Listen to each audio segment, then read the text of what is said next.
Namaskar everyone. This is our presentation on the topic when the world was unicultural.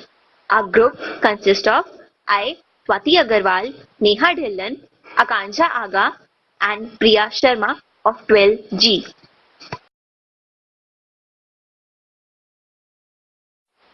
Our group is going to discuss and arise some historical questions regarding India and Vedic culture. The questions are as follows. First question. Why Spanish government sent Columbus in search of India in 1492? Second question.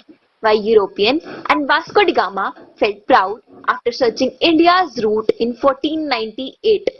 Third question. If Europeans were unaware about the route to India, then how were they aware of India's existence?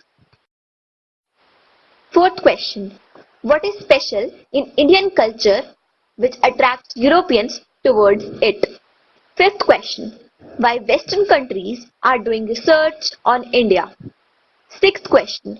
Europeans considered them prior of knowledge, then why West is coming towards India? After seeing these different questions, you may have different answers, but our group has only one answer. That is, once the world was unicultural or Vedic cultural. Various evidences are there which tell us about the expansion and presence of Vedic culture in the world.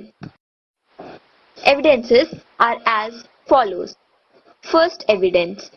The Vedic culture stretched from the extreme west world to the east world. Various evidences are there to prove that the Maya and other civilizations of the Latin America are the part of Vedic civilizations. These close connections will be proved in further slides. Don't these pictures look similar? The first one is Patolli and the second one is called Panchi. The game of dice. The ancient Mexican game of Patolli was similar in details to the game of Panchi played in India and the whole region of southern Asia. The lotus motif. Lotus is one of the most sacred symbols in India even today. Hinduism is essentially embodied in the lotus. One of the most frequent motifs of early Indian art is the lotus plant. Interestingly, the same kind of lotus motif occurs in America in the temple of tigers. Parasol as a symbol of royalty. The use of parasol, chhatri in Sanskrit, is an age-old sign of royalty in India, Burma, China and Japan. The Maya, Aztec and Incas also used it as a sign of royalty. Charak Puja and Volador ritual. Charak Puja, a very enchanting folk festival of the southern belt of Bangladesh in West Bengal, is also known as Neel Puja. The Hindus, even to this day, celebrate it on the last day of Chaitra, believing that the festival will carry prosperity by eliminating sorrow and sufferings of the previous year. In this festival, a human charak is made ready and is tied with a hook on his back, and then he is moved around a bar with long rope. Interestingly, the Mexican ritual of volador practiced in Mexico and Peru is very similar to Charak Puja. Now, let us have a look to a video related to Charak Puja.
ভালো লাগতেছে।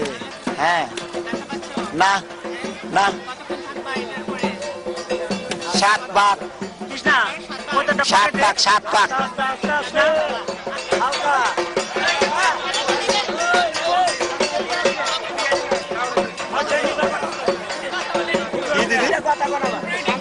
আবার ওইটার বেলায় বলবো নি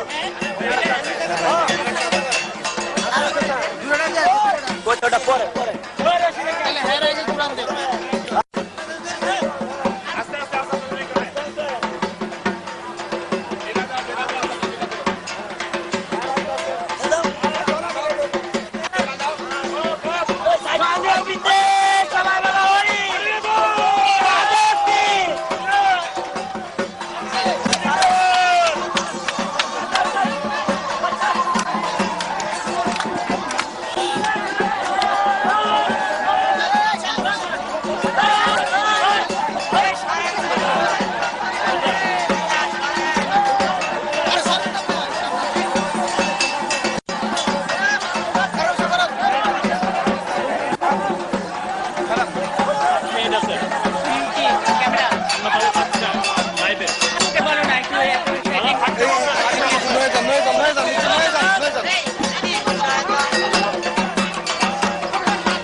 Thrones and palanquin.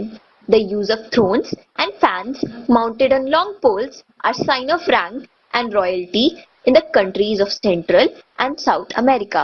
This bears the strong imprint of India. You can see on the top right the picture of a plume, and below you can see the picture of a palanquin. Use of zero. After Vedic people, the Mayas of Yucatan were the first people to use a zero sign and represent number values by precision of basic symbols is undisputedly striking.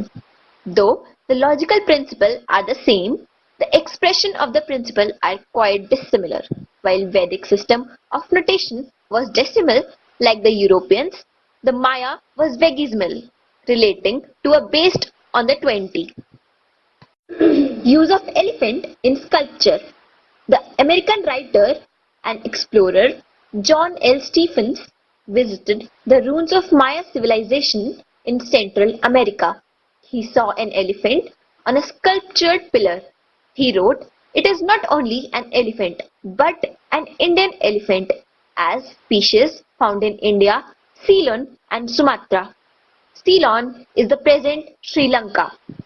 The African elephant has larger ears, a less elevated head, and a bulging forehead, without the indentation at the root of the trunk, which is a characteristic of the Indian species. Moreover, the African elephant in the past has been less used by man than Indian and consequently not figured prominently in African religious life, whereas in India the elephant was tamed since Vedic period. Second evidence, the one and only ocean that is named after a country, the Indian Ocean named after India. This is because in ancient times the boundaries of India were extensively spread across the corners of the world, and so was the spread of the Vedic culture. So it is not very astonishing to have an ocean named after the largest renowned country of that time, that is India. The third evidence are as follows. The name of unknown things are kept in context with those which are famous and largely known. In ancient period, India was famous, so Many places contain India's name. Names of lots of countries and people living in the world include the words Ind or Indo. East Indies are now Indonesia, Indianapolis, West Indies, Red Indian. Fourth evidence: the geographical names of hundreds of places and water bodies are an evidence of the widespread expansion of the Vedic culture. These names are derived from the Sanskrit language or are changed forms of various Sanskrit words. The use of word stan, which is actually a distorted form of stan meaning place, at the end of names of large number of countries surrounding India. Examples: Afghanistan, Pakistan, Kazakhstan, Tajikistan, Turkmenistan, Uzbekistan, etc. So, it concludes that Vedic people spread to these areas because they named these countries according to their Vedic method of naming places. Caspian Sea. The name Caspian is distorted from the name Kashyap. Kashyap was an old Hindu rishi. You can see the picture of Rishi Kashyap below the slide. Red Sea. Red Sea is the translated form of Rakt Sagar. The word Rakt is often used to denote red color. We get to know that Vedic people named it as Rakt Sagar. It is evident from the scriptures of Ramayana that when Lord Ram sent his troops in all directions in search of his beloved wife Sita, they went far off till the Rakt Sagar, Red Sea. Source: Valmiki Ramayana.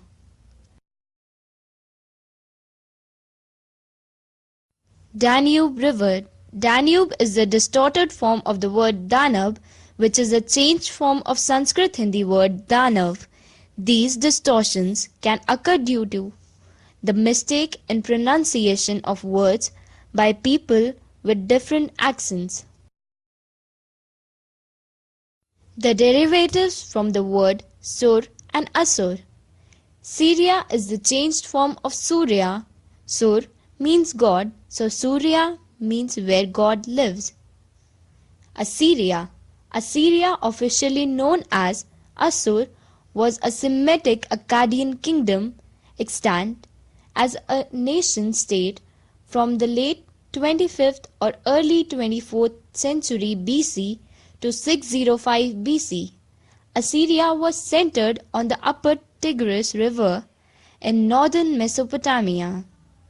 Asur is a Sanskrit word which means demons, so Asuria means where demons live. Iran. This word is derived from a Sanskrit dhatu, ir, meaning the land without water. This fact is true for Iran, as Iran is a desert country. Somali Mali. These two names were the names of the Daityas, demons, which we encounter in Ramayana. Germany. Germany is also called Deutschland, which is actually the distorted form of Sanskrit word Daityasthan. Blue Nile River. The ancient Indians called this river as Nil Nadi. Nile comes from Nil, which means blue, but due to the lack of knowledge, the Westerners named it as Blue Nile River, whereas the word Nile itself stands for blue. This way it becomes Blue Blue River, which appears to be hilarious. Riga, capital of Latvia. Riga is Sanskrit dhatu. This dhatu is also found in the name of the one of the Vedas, the Rig Vedas. Burma. Burma is the distorted form of the word Brahma. Brahma is one of the gods of Hindu. As you can see the picture of Lord Brahma on the left and the map of Burma on the right. Note, The word Hindu is not a religious word. It is the changed form of the word Sindhu. Hindustan is the changed form of the word Sindhustan. So this concludes that Hindu means Sindhu, which means the people who lived around the Sindhu river. Singapore. Singapore is formed from two Sanskrit Hindi words, Sinha and Pur. Sinha changed into Singa, which means lion, and Pur changed into Por, which means a place.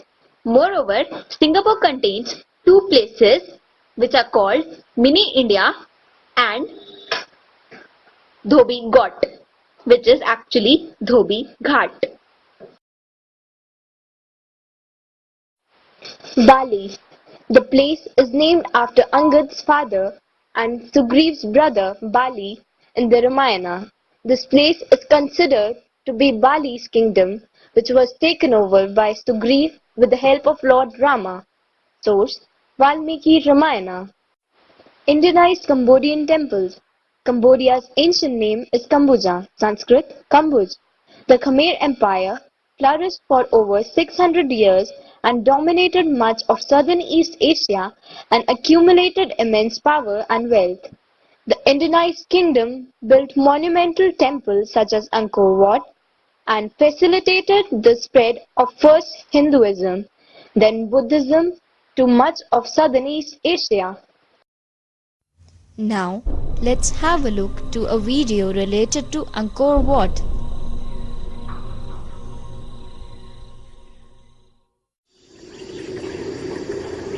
In Southeast Asia, an abandoned city sprawls magnificently across the heart of Cambodia. Its hundreds of monuments contain more stone than the Egyptian pyramids and cover more ground than modern Paris. This is Angkor, the capital of an empire that once controlled most of Southeast Asia. Its people were called the Khmer, and more than 500 years ago, they fled this grand city. To the outside world, the city existed only in obscure travelers' tales. Then in 1860, a French naturalist named Henri Mouot stumbled across the ruins. He wrote about the city and drew it, attracting the attention of the wider world. But the questions had only just begun. Who were Angkor's builders, the empire called the Khmer? And why had the city been abandoned? Archaeologists and historians have pieced together this story. Angkor's greatest marvel, Angkor Wat, served as a shrine, an observatory, and a funerary temple. Research suggests that it took almost 30 years to complete and was finished in time to bury an important king. But Angkor Wat had hardly claimed its place on the horizon when disaster struck. Drawn by its increasing splendor, the Chams, from what is now Vietnam, attacked and burned the city. When the capital was rebuilt, the king built a walled city, Angkor Thom, to protect them in time of war. But the Khmer story came to an end not long afterward. 22 kings over 500 years had worked the land until it began to fail. Rice harvests dropped and stone monument building ceased.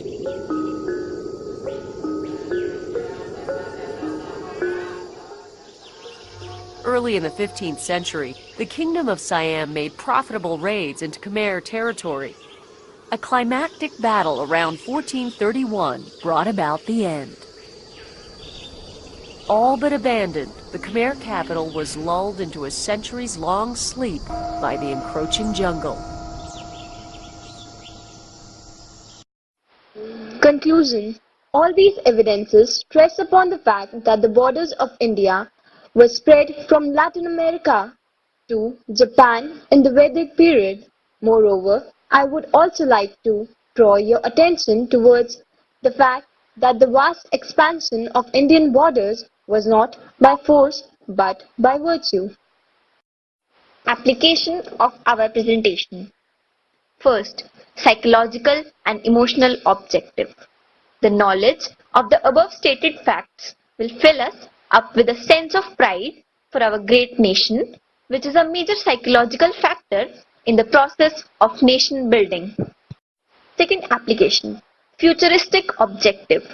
It becomes easy for us to visualize that India can become a superpower in the next few decades, knowing the fact that it had been a superpower in the past. Third application, qualitative objective. The presentation gives us an insight of the fact that Indian culture is not only time tested but also tested by millions in the past. This gives us an idea of its global nature and its flawless quality. So, feel proud to be an Indian and feel blessed to be a part of such an incredible culture. Truly incredible India! Thank you.